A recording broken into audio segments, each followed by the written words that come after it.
સુરત શહેર પોલીસ દ્વારા ચલાવવામાં આવી રહેલા no drugs in Surat city અભિયાન અંતર્ગત ડ્રગ્સ માફિયાઓ વિરુદ્ધ કડક કાર્યવાહીના ભાગરૂપે ઈચ્છાપોર પોલીસે મોટી સફળતા મેળવી છે. બાતમીના આધારે પોલીસે મોરા ગામ વિસ્તારમાં દરોડા પાડીને પ્રતિબંધિત માદક પદાર્થ હેરોઇનનો જથ્થો ઝડપી પાડ્યો છે. આ ઓપરેશન દરમિયાન પોલીસે એક શખ્સની ધરપકડ કરી કાયદેસરની કાર્યવાહી હાથ ધરી છે. આ કેસની વિગતો મુજબ ઈચ્છાપુર પોલીસની ટીમે મોરા ગામમાં રેડ કરી પંજાબના અમૃતસરના વતની સરબજીત સિંહને 1.41 ગ્રામ હેરોઇનના જથ્થા સાથે રંગે હાથ ઝડપી લીધો હતો. પોલીસ તપાસમાં માદક પદાર્થ સહિત કુલ 28 લાખ રૂપિયાનો મુદ્દામાલ જપ્ત કરવામાં આવ્યો છે. પકડાયેલો આરોપી મૂળ પંજાબનો હોવાથી આ ડ્રગ્સ રેકેટના તાર આંતરરાજ્ય સ્તરે જોડાયેલા હોવાની આશંકા સેવાઈ રહી છે, જેને પગલે પોલીસ દ્વારા આ મામલે ઊંડાણપૂર્વક તપાસ શરૂ કરવામાં આવી છે.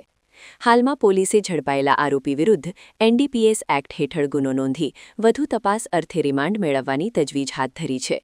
તપાસનો મુખ્ય ઉદ્દેશ્ય એ છે કે આરોપી આ હેરોઇનનો જથ્થો ક્યાંથી લાવ્યો હતો અને સુરતમાં કોને સપ્લાય કરવાનો હતો. આ સિવાય આ નેટવર્કમાં અન્ય કેટલા લોકો સંડોવાયેલા છે તે દિશામાં પણ પોલીસે વિવિધ ટીમો બનાવીને તપાસ તેજ કરી છે. સુરતને નશામુક્ત બનાવવાના પોલીસના આ આક્રમક અભિગમને કારણે ડ્રગ્સના વ્યાપાર સાથે જોડાયેલા તત્વોમાં ફફડાટ વ્યાપી ગયો છે. પોલીસ કમિશનર સર સુરત શહેર દ્વારા no drugs in Surat city અભિયાન જે ચલાવવામાં આવેલ અને સુરત શહેરના યુવાનોને નશાથી મુક્ત કરવા માટે જે પોલીસને સૂચના આપવામાં આવેલ તે અંતર્ગત ઈચ્છાપુર પોલીસ સ્ટેશન દ્વારા ગઈકાલે બાતમીના આધારે મોરા જે ગામ છે એની સોસાયટીમાં રેડ કરવામાં આવેલ હતી અને એક ઈસમ સરબજીતસિંહ સુરજીતસિંહ સડિયોરા જે મૂળ પંજાબનો રહેવાસી અને હાલ ઈચ્છાપુર પોલીસ સ્ટેશન વિસ્તારમાં સોસાયટીમાં રહે છે તેની ધરપકડ કરવામાં આવેલ છે.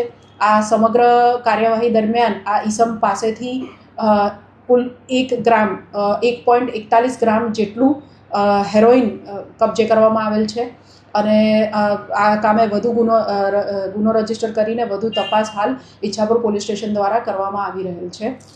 આરોપીની વિગત જોઈએ તો સરબજીતસિંહ સુરજીતસિંહ સડિયોરા, ઉંમર વર્ષ 34, હાલ તે બાપા સીતારામ સોસાયટી મોરા ગામ ખાતે રહે છે અને મૂળ અમૃતસર પંજાબનો રહેવાસી છે. હાલ આ આરોપીની પૂછપરછ ચાલુ છે કે તે આ પ્રકારનું માદક પદાર્થ ક્યાંથી લાવ્યો છે.